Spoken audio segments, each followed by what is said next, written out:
ദ്രുതകർമ്മസേനയുടെ നേതൃത്വത്തിൽ ശബരിമലയിൽ ശുചീകരണ യജ്ഞം. പമ്പ മുതൽ പാണ്ഡിത്താവളം വരെയുള്ള തീർത്ഥാടന പാതയിലും സന്നിധാനത്തും RAF സേനാംഗങ്ങൾ ശുചീകരണം നടത്തി. എല്ലാ ഞായറാഴ്ചകളിലും ശുചീകരണ യജ്ഞം തുടരുമെന്ന് RAF ഡെപ്യൂട്ടി കമാൻഡന്റ് മധു വി നായർ പറഞ്ഞു. ശബരിമലയിൽ സീസൺ കാലത്ത് പ്രതിദിനം 15 ടൺ മാലിന്യം ഉണ്ടാകുന്നുവെന്നാണ് കണക്ക്. ഇത് നീക്കം ചെയ്തതിന് കരാർ തൊഴിലാളികളെയും ദേവസ്വം ബോർഡ് നിയമിച്ചിട്ടുണ്ട്. ഇതിനു പുറമെയാണ് ആഴ്ചയിൽ ഒരു ദിവസം ശബരിമല ശുചീകരണ യജ്ഞം നടത്താൻ സന്നിധാനത്തിന്റെ സുരക്ഷാ ചുമതലയുള്ള കേന്ദ്രസേനയായ RAF തീരുമാനിച്ചത്.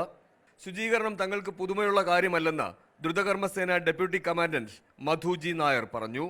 ക്ലീനിങ് എന്ന് പറയുന്നത് RAFനെ സംബന്ധിച്ചിടത്തോളം പുതിയൊരു കാര്യമല്ല. കഴിഞ്ഞ 7 വർഷമായിട്ട് പുണ്യം പൂങ്കാവനവുമായിട്ട് ബന്ധപ്പെട്ട് RAF നിരന്തരമായിട്ട് സന്നിധാനത്തെ ക്ലീനിങ് പ്രോഗ്രാം നടത്തിക്കൊണ്ടിരിക്കുന്നതാണ്.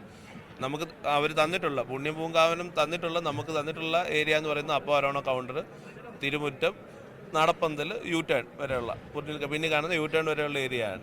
അത് നമ്മൾ നിരന്തരമായിട്ട് ചെയ്തുകൊണ്ടിരിക്കുന്നതാണ്. എല്ലാ ഞായറാഴ്ചകളിലും കോയമ്പത്തൂരിൽ നിന്ന് ഒരു കമ്പനി ദ്രുതകർമ്മസേന ശുചീകരണത്തിന് മാത്രം സന്നിധാനത്തെത്തും. നിലവിൽ 2 കമ്പനി ദ്രുതകർമ്മസേനയാണ് പമ്പ മുതൽ പാണ്ഡിത്താവളം വരെ സുരക്ഷാ ചുമതല നിർവഹിക്കുന്നത്. സന്നിധാനത്തെ നിയന്ത്രണാതീതമായ തിരക്ക് നിയന്ത്രിക്കുന്നതിൽ ദ്രുതകർമ്മസേനയുടെ ഇടപെടൽ ഇതിനോടകം ശ്രദ്ധ നേടിക്കഴിഞ്ഞു. ന്യൂസ് 18 സന്നിധാനം.